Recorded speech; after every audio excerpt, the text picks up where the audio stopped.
సరే మీడియా సంస్థలతో మరి యాజమాన్యంతో ఏం మాట్లాడుకున్నాడో ఏం మేనేజ్ చేసుకున్నాడో ఆ కవరేజ్ తక్కువనే ఉంది. అయినా సోషల్ మీడియా బాగానే ఉంది కాబట్టి నడుస్తూనే ఉంది, ఇబ్బంది లేదు. ప్రజలకు చేరాల్సిన విషయం చేరుతున్నది. ప్రజా గొంతుకలు, ప్రభుత్వ వ్యతిరేక గొంతుకలు అని చెప్పేసి కేసీఆర్ గారి 9.5 సంవత్సరాల పాలనలో మొత్తుకున్నటువంటి మరి గొంతులన్నీ మిగపోయినా ఎక్కడ పోయినా అర్థమవుతుంది. ఆ గొంతులని ఈ కోదండరాం అంటాడు ఎక్కడ పోయిండు? ఆ ఎమ్మెల్సీ పదవి కోసం పాపం కాంగ్రెస్ పార్టీకి రామ్ అని కూడా తిరుగుతుంది కోదండరాం. ఆయన బాధ ఆయన, పాపం ఆయన ఉద్యోగం కోసం ఆయన తిప్పల పడుతుండు. నిన్న ఆయన మాట్లాడతాడు, మేము ముఖ్యమంత్రి గారి దృష్టికి తీసుకుపోతాం, కానీ వారి బిజీగా ఉన్నట్టుంది, ఈ మధ్య మాకు టైం ఇస్తలేడు. మరి అంతకుముందుకు ఏం మాట్లాడినావు? ఇప్పుడే ముఖ్యమంత్రి బిజీగా ఉంటాడా? మరి అంతకుముందుకున్న ముఖ్యమంత్రి బిజీగా ఉండడా? మరి ఎక్కడ పోయింది నీ గొంతియాల?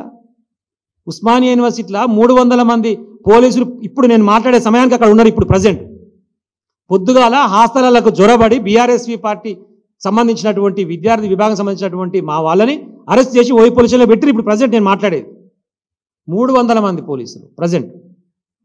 ఎక్కడ పోయింది మరి నీ గొంతు? ప్రజా గొంతుకలు, ప్రొఫెసర్లు చాలా మాట్లాడిన వాళ్ళు ఒక్క మాట మాట్లాడతలేరు. ఇంత పెద్ద ఉద్యమం జరుగుతుంటే ప్రజా సంఘాలలో పనిచేసేటువంటి వాళ్ళు కూడా ఇది ప్రజల కోసము, నిరుద్యోగ యువత వాళ్ళ కోసం చేస్తున్నటువంటి సమస్య, సహేతుకమైన సమస్య, నిజాయితీతో కూడుకున్నటువంటి సమస్య. మెగా డిఎస్సీ వేస్తా అని చెప్పినావు, ఏమని అడుగుతున్నారు? ఎంత సిగ్గుమాలిన చర్యలు ఉంటాయంటే, మేము వచ్చిన 3 నెలలనే 30,000 ఉద్యోగాలు ఇచ్చినాం. బుద్ధున అదనకి ఏమైనా కొంచెమన్నా సిగ్గు, లజ్జ, మానం, మర్యాద?